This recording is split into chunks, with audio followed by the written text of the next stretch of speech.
Buenos días, hermanos y hermanas.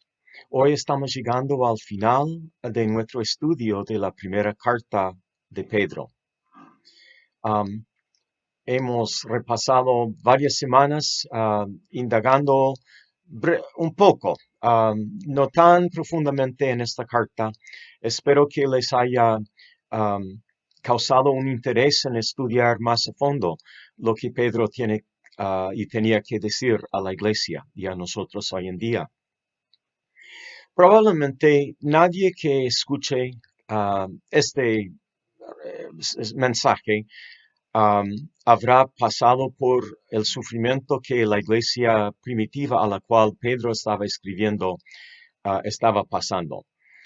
Pero de todos modos, nosotros sí tenemos dificultades en la vida y necesitamos también de la fortaleza, de la gracia del Señor, que Pedro y los cristianos a quienes él escribió necesitaban. Así que espero que hoy también presten oídos a lo que el Espíritu está diciendo a la iglesia. Y para lograr eso, oremos al Señor. Padre, te damos gracias por tu palabra y otra vez pedimos que nos abras el entendimiento, nos abras el corazón, nos ablandes el terreno del corazón para recibir esta buena semilla, para que pueda brotar y crecer y fructificar y producir mucho fruto ah, en nosotros para tu reino, en el nombre de Jesús. Amén. Bueno, el corazón del pasaje de hoy, yo creo que está en la frase, les he escrito para darles ánimo y asegurarles que ya están en la verdadera gracia de Dios. Pedro está terminando su carta. Si se acuerdan, ha estado escribiendo a personas que se consideran um, extranjeros en la tierra donde están viviendo, especialmente porque ellos son ciudadanos del cielo y no ciudadanos de este mundo. Entonces son diferentes y son perseguidos, sino físicamente en otras formas. Y Pedro les ha escrito que se alegren hasta en sus sufrimientos, porque los sufrimientos sirven algo muy importante en su vida, de purificarles, para sacar lo que Dios ha creado, el oro de sus vidas y sacar la escoria. Así que ahora está terminando y recuerda que Él quiere darles ánimo y asegurarles que están en la verdadera gracia de Dios. Ahora, esta verdadera gracia de Dios es esta, como Él dice al final de ese versículo. En otras palabras, la gracia que Él ha estado hablando durante toda su carta. Se ha mencionado varias veces. No siempre la traducción al castellano era la gracia, pero utiliza la palabra, a ver, 1, 2, 3, 4, 5, 6, 7, 8, 9, 10 veces en la carta. Generalmente traducida como gracia, pero no siempre. Y como parte de la gracia es un regalo, es un don que recibimos. Um, es um, es la misericordia y la buena voluntad de Dios hacia nosotros que no merecemos. E incluye la idea de, de que Dios nos da el poder divino que equipa al hombre para vivir una vida moral. Entonces, esa es la gracia que Pedro está diciendo. No es una gracia barata, pero es una gracia de poder que transforma la vida de los cristianos para que sean realmente ese sacerdocio real, esa nación santa, ese pueblo escogido de Dios, para anunciar las virtudes de aquel que los sacó del reino de la oscuridad y los transfirió al reino de la luz. Bueno, y él habla aquí en este capítulo de dos personas. Primero de Silvano, que también es conocido como Silas. Él dice que es digno, es un hermano fiel. Y yo quiero decir que Silas o Silvano pudo ser un hermano fiel justamente por la gracia de Dios. Ahora, este hermano lo conocemos primero en el libro de Hechos, en capítulo 15, donde es destacado entre los discípulos, y él y otro más es elegido para llevar la carta de la decisión que ha tomado el concilio de la iglesia en Jerusalén a la iglesia de Antioquía. Y allí él se queda por un buen tiempo.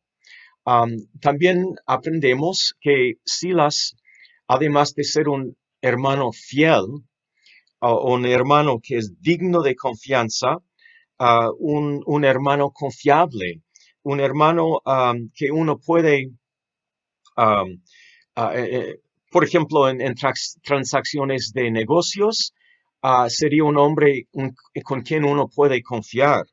Él ejecuta los mandamientos que recibe. Él descarga los deberes que él ha recibido. También esta palabra involucra que él es un creyente. Entonces, Silvano es un hombre, un hermano fiel. Y como repito, es por la gracia de Dios.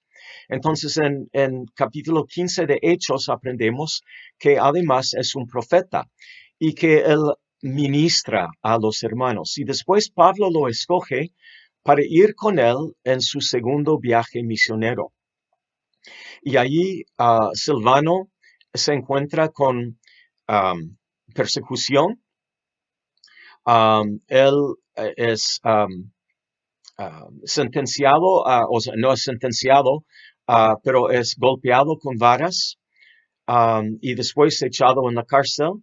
Y allí él y Pablo están cantando, alabando al Señor, cuando el Señor manda un terremoto y abre la cárcel y los libera. Y allí el carcelero de Filipo se convierte al Señor. Y él es un testigo de eso. Y después sigue y hay otros alborotos en otras ciudades. En otras palabras, Silvano es un hombre fiel. Él no se rinde ante las presiones. Y es fiel porque la gracia de Dios, la verdadera gracia de Dios, ha obrado en su vida y lo ha transformado y lo ha hecho quien es. Y ahora está en el servicio de Pedro. Y le ha servido muy bien y Pedro está muy agradecido por este hermano. El Señor puede hacer lo mismo en tu vida. Él puede hacer que no importa lo que pases, por su gracia, tú puedes ser un hermano fiel, una hermana fiel, que es digno o digna de confianza, que cumple con lo que el Señor le encarga hacer. Una persona que realmente es creyente, a pesar de los ataques, a pesar de las dificultades, no pierde la fe, sigue como un creyente en el Señor. Ahora, hay algo que también quiero mencionar. Él dice que la iglesia en Babilonia los saluda. Esta palabra Babilonia es un código secreto. Por lo menos la mayoría de los estudiantes creen que se refiere a la iglesia en Roma.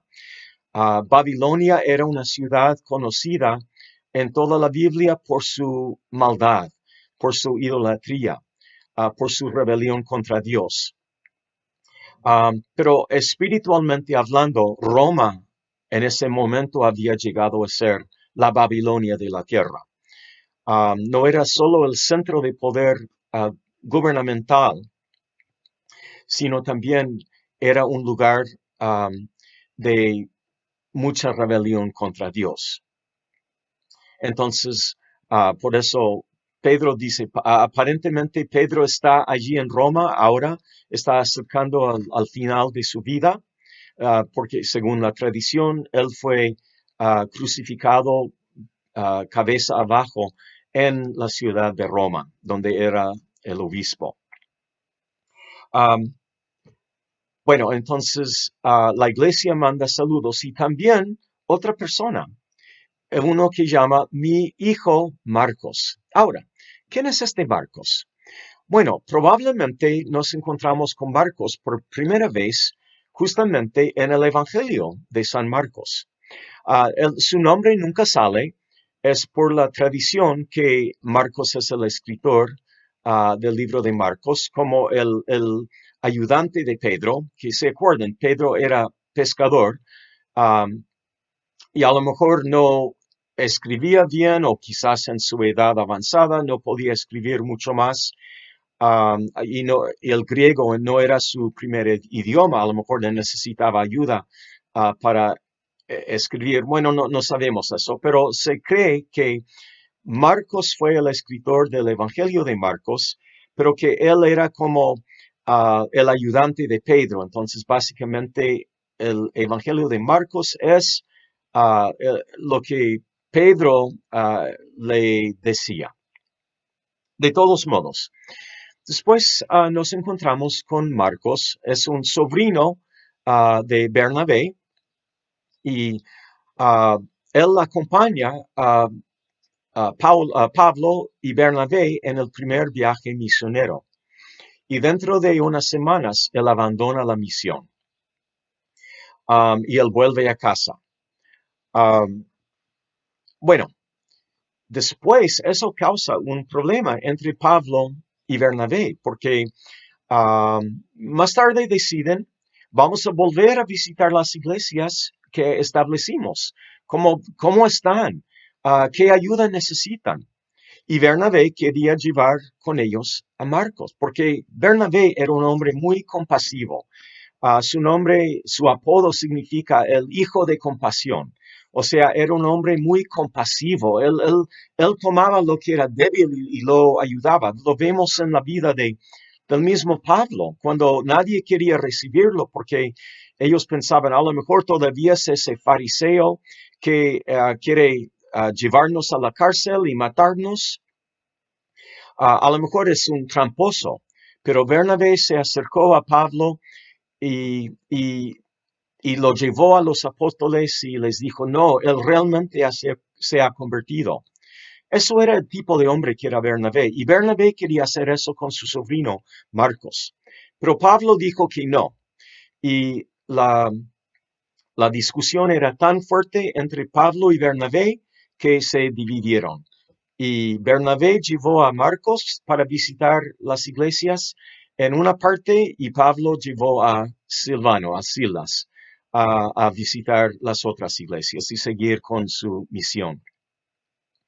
Ahora encontramos, bueno, después Pablo incluso dice que Marcos ahora ha llegado a ser útil para mí. Pero él había dado instrucciones especiales. No sabemos cuáles son esas instrucciones.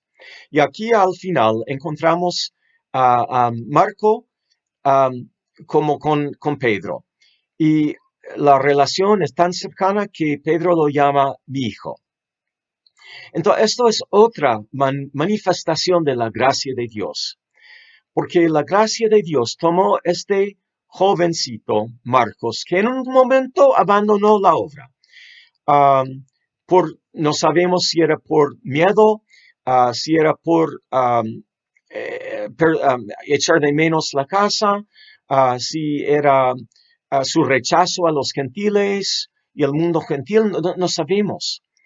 Pero lo que pasa es que Dios no perdió la esperanza, podríamos decir, en Marcos. Y por medio de su gracia siguió obrando en su vida. Y lo convirtió, lo transformó de tal forma que Pedro lo dice, mi hijo. Marcos ha llegado a ser un hombre fiel y útil en la obra de Dios, en el reino de Dios, porque la gracia verdadera de Dios ha obrado en su vida. Así que mi hermano, mi hermana, yo no sé si tú te sientes un poco más como Silvano, Silas, o si te sientes más como Marco. Si has tenido tus momentos bajos, o si has tenido una vida ejemplar, cristiana. No importa, la gracia de Dios es la misma y la gracia de Dios es la que hace la obra en nosotros. Es una obra milagrosa que viene de parte del Señor. Así que, hermanos, anímense y tengan la seguridad absoluta, como Pedro quería que sus lectores tuvieran en su día, que esta es la gracia verdadera y esta gracia verdadera nos transformará hasta que lleguemos a llevar perfectamente la imagen de Cristo en nuestras vidas, hasta que compartamos la naturaleza divina, como Pedro va a decir en su segunda epístola. Oremos al Señor. Gracias, Señor, por la verdadera gracia que hemos cantado hoy como el sublime gracia. Gracias que tú estás obrando en nosotros por medio de tu gracia para transformarnos. Te alabamos y te bendecimos en el nombre de Jesús. Amén.